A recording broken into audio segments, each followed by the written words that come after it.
कार्तिक के महीने में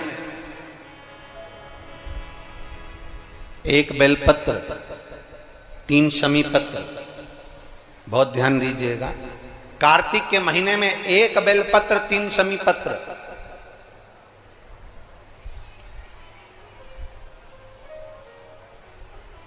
कार्तिक के महीने की दोनों अष्टमी में से किसी भी अष्टमी पर, चाहे उजाले की हो चाहे अंधेरे की, शुक्ल पक्ष की हो चाहे कृष्ण पक्ष की, एक बेलपत्र, 3 शमी पत्र। आप कभी दिल से, कभी मौका मिले हृदय से, दामोदर मास में, कार्तिक मास में अशोक सुंदरी वाली जगह का स्पर्श कर कर भगवान शंकर के शिवलिंग पर एक बार समर्पित कर कर देखना, और दूसरे वर्ष इंतजार करना कि तुमने कार्तिक महीने में अष्टमी के दिन बाबा को शमी पत्र बेलपत्र दिया था, क्या बाबा ने तेरे घर में धन और वैभव दिया कि नहीं दिया? जो स्थिति में गाड़ी चल रही थी वो स्थिति की गाड़ी तेरी पार हुई कि ना? कितने बेलपत्र? बोलो बोलो, जम के बोलो जरा। एक। कितना शमी पत्र? एक बेलपत्र, 3 शमी पत्र का।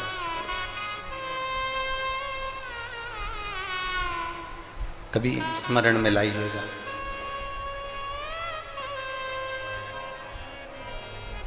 बस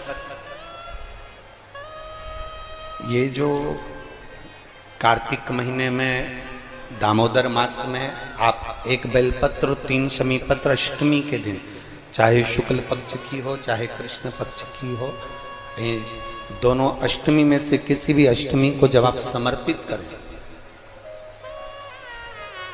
तो चंपेश्वर महादेव का नाम लेकर। कौन से महादेव? जम के बोलो जरा, सबकी आवाज आना चाहिए। चंपेश्वर महादेव।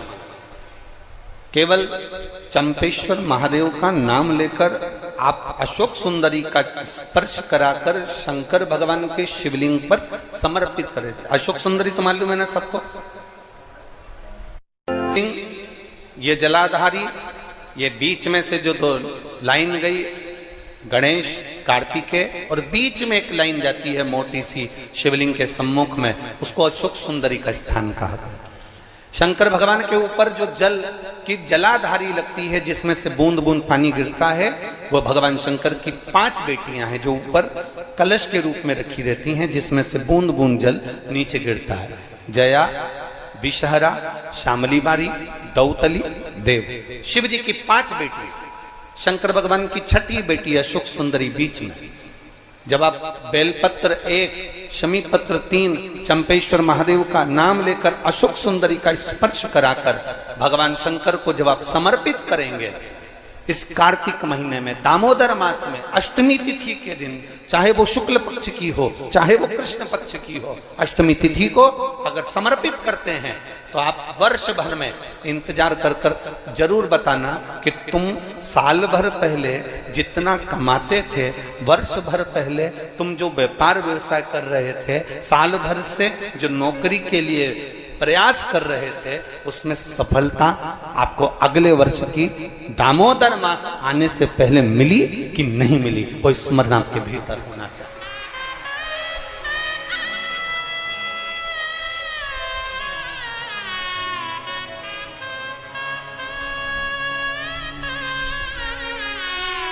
शंभु शरणे घड़ी रे दुख काटो, दया करने दर्शन। आप दिल से उससे प्रार्थना करोगे तो वो दिल से दे देगा। महाराज, ईमान और जुबान, 2 चीजें व्यक्ति की पक्की होना चाहिए। क्या क्या? बोलो, जम के बोलो। ईमान और दूसरी जुबान पक्की हो।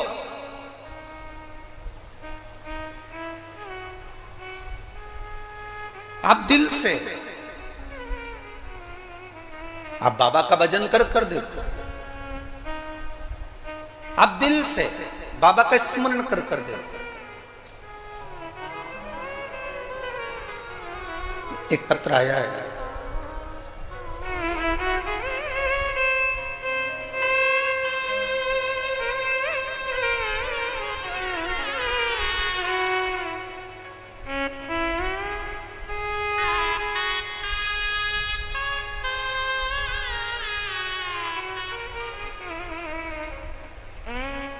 चंद्रमुखी शर्मा,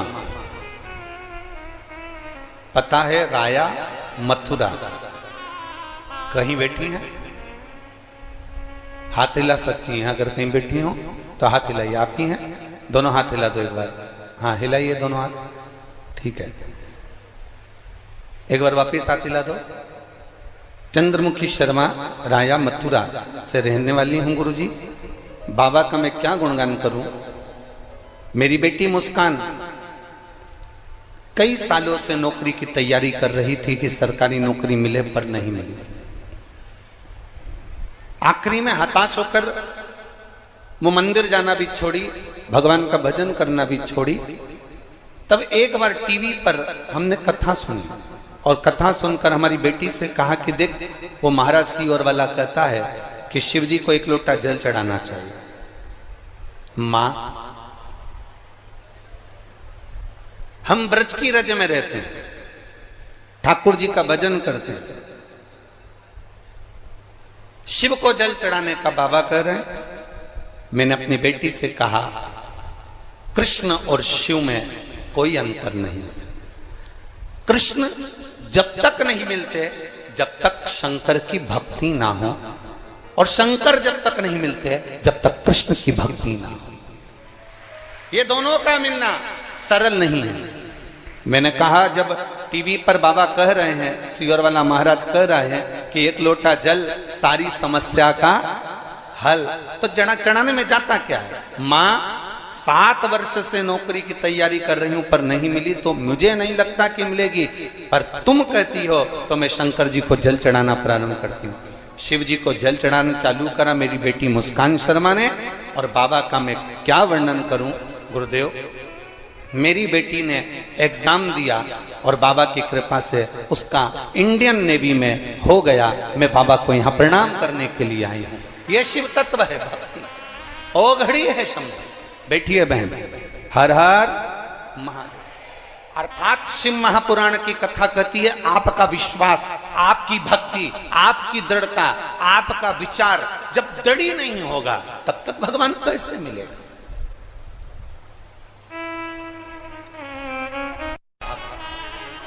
दड़ी बनकर बैठोगे, भगवान शंकर की आराधना दड़ी बनकर करोगे, ईमान और जुबान पक्की रखकर आप शिव की अगर आराधना करोगे, तो अगर कथा मिल सकती है तो क्या मेरा महादेव नहीं मिल सकता? क्या मेरा शिव नहीं मिलेगा? अवश्य प्राप्त।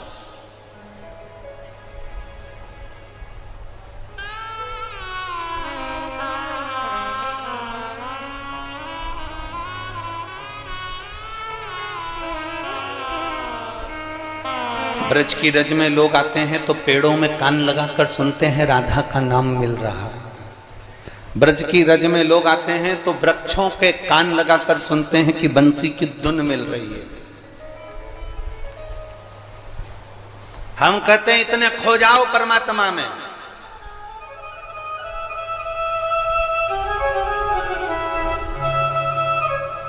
इतने खो जाओ परमात्मा में, इतने डूब जाओ भगवान में कि तुम्हें वृक्ष में कान लगाने की जरूरत ना पड़े। मेरा कृष्ण कन्हैया तुम जब चलो तो तुम में कान लगाकर तुम्हारे नजदीक में आकर खड़ा हो जाए, तो समझना कि ब्रज की रज में आना हमारा सार्थक हुआ।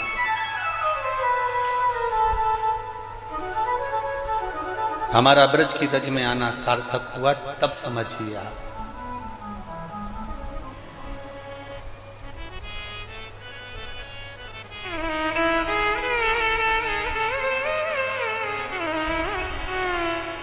आप सब लोग ब्रज की रज में रहते हो, मीरा भगवान कृष्ण के पास जाती थी कि भगवान कृष्ण मीराबाई के यहाँ आते थे? बोलो जरा, उत्तर दो, जम के बोलो जरा।